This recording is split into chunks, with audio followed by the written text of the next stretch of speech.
sommes aujourd'hui ici à Crystal Park en mémoire de nos 24 collègues qui se sont suicidés récemment.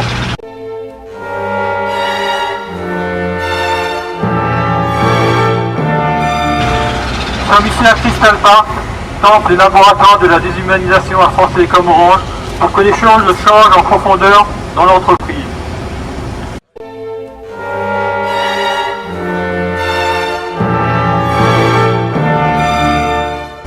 Nous sommes ici parce que nous ne nous contenterons pas de la démission de Pierre Ménès, numéro 2 de France Télécom, grand architecte de la détresse et du mal-vivre dans l'entreprise.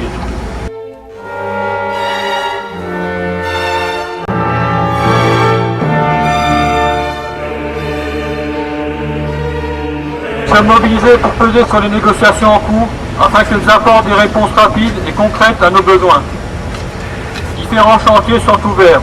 Organisation du travail, conditions de travail, équilibre vie professionnelle, vie familiale, règles de mobilité et instances de représentation du personnel. La CGT y participe activement. Ce qui est essentiel, c'est la reconstitution du collectif, l'équipe de travail, qui est l'atout majeur de notre entreprise. Aujourd'hui, sans la pression conjuguée des médias et du personnel mobilisé, l'entreprise suivrait son petit bonhomme de chemin au service d'un libéralisme débridé. Aujourd'hui, nous devons être à l'offensive, exiger que les milliards de bénéfices dégagés par notre travail servent à modifier en profondeur notre situation au quotidien.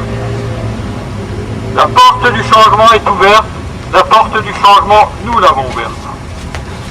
France Télécom, Orange, Orange pressé, Orange sanguine, Orange sanguinolente, vous êtes là les gars?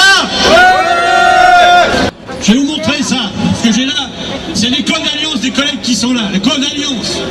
Alliance, c'est un joli mot, hein. Je peux vous dire que c'est un mariage, j'ai jamais été volontaire, on m'a jamais demandé mon avis, j'ai jamais été consentant. Alors je vais appeler 24 camarades, 24 camarades par leur code, 24, comme les 24 silhouettes qu'on a pendues un peu partout, en souvenir de ceux qui sont morts. La déshumanisation, c'est pas hier soir qu'elle a commencé, c'est pas lundi, quand notre dernier collègue s'est jeté d'un pont. Ça fait 20 ans que ça dure, 20 ans qu'on en subit, 20 ans qu'on en supporte. J'appelle AJIS 64-63. Rejoins-nous, camarades. Allez vous mettre devant nous qu'on voit 24 gars là, devant le camion, histoire de mesurer l'étendue des désastres. J'appelle AMYS 64-41. J'appelle LOOR 74-91. J'appelle UGDU 74-46. J'appelle EFSE 52-61, c'est lui. J'appelle UJBL PYQM 54-66. J'appelle ACMA 55-11. Avec un drapeau, s'il vous plaît. J'appelle OFMI 07-56. J'appelle survivant. J'appelle GUEG 55-11.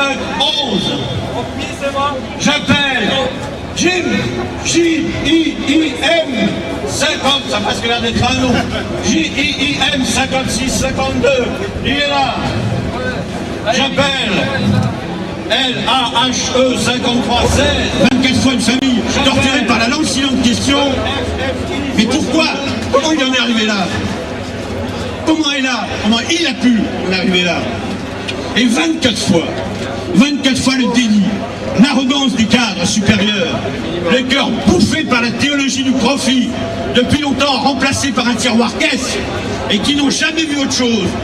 Dans ces 24 femmes et hommes, poussés avec cynisme vers le désespoir, que des machines à produire du cash. Ça fait des années pourtant que la machine à broyer est en marche, des années que les délégués militants de la CGT, que vos élus dans les instances représentatives, délégués du personnel, membres des comités d'hygiène et de sécurité, tirent la sonnette d'alarme sans soulever d'autres échos qu'un silence poli quand il n'est pas méprisant. Monsieur Lombard, ces 24 suicides sont 24 pierres au mur de votre honte. Jusqu'où devra-t-il s'élever pour que vous preniez enfin la mesure de votre responsabilité? Changer les hommes ne sert à rien. Nous n'avons pas davantage confiance en monsieur Stéphane Richard que nous en avions en monsieur Vélez, Louis Guerre, un chômeur de plus, pauvre homme, va falloir se cotiser. Ce sont vos méthodes qui doivent changer. Nous ne voulons plus de votre management par la terreur, de vos délocalisations à marche forcée, qui n'ont d'autre objet que la satisfaction des marchés. Nous en avons assez de votre société anonyme, anthropophage, où l'être humain n'est qu'une variable d'ajustement, un rouage destiné désormais à travailler à sa propre perte.